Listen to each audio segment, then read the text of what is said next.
Πρώτον, το να είμαστε όλοι ίσοι και όχι ο ένας ανώτερος από τον άλλο. Δεύτερον, να είμαστε ελεύθεροι και όχι ο ένας σκλάβος του άλλου. Όλοι οι συμπολίτες είναι αδύνατο να έχουν πρόσβαση στις αξίες και τα δημόσια αξιώματα. Το ηθικό σύνορο της ελευθερίας είναι το ρητό. Μη κάνεις τον άλλον εκείνο που δεν θέλεις να σου κάνουν.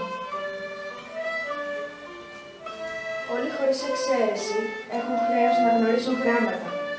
Η πατρίδα να ιδρύσει σχολεία σε όλα τα χωριά για τα αρσενικά και τα θηρικά παιδιά. Από τα γράμματα γεννιέται η προκοπή, με την οποία λάμπουν τα ελεύθερα έθνη. Κανένας δεν έχει το δίκαιο να στοχάζει τον εαυτό του απαραβίαστο περισσότερο από τους άλλους. Ήτι, όταν σφάλει μεγάλος ή μικρός, ο νόμος να αντιμετωπίζει άθικτα κατά το σφάλμα του, ας είναι και πρώτος αξιωματούχος. Όταν η διοίκηση βιάζει, αθετεί, καταφρονεί τα δίκαια του λαού και δεν εισακούει τα παραπονά του, το να κάνει τότε ο λαός ή κάθε μέρος του λαού επανάσταση, να αρπάξει τάγματα και να τιμωρήσει τους τυράννους του, είναι το πλέον ιερόν από όλα τα δικιά του και το πλέον απαραίτητο από όλα τα χρέη του.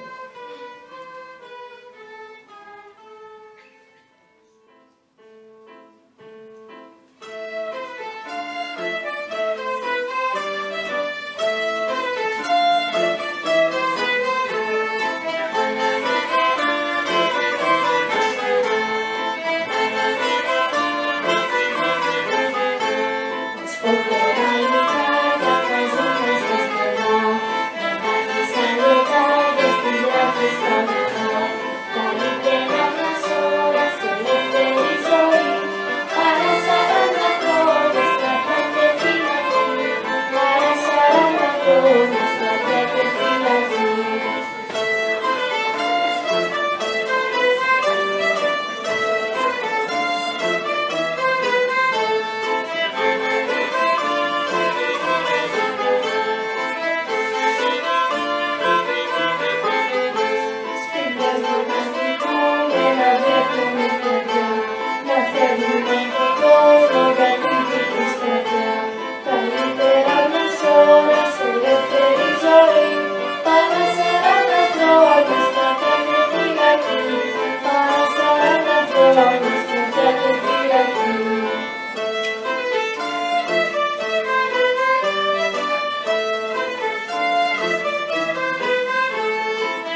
Thank you.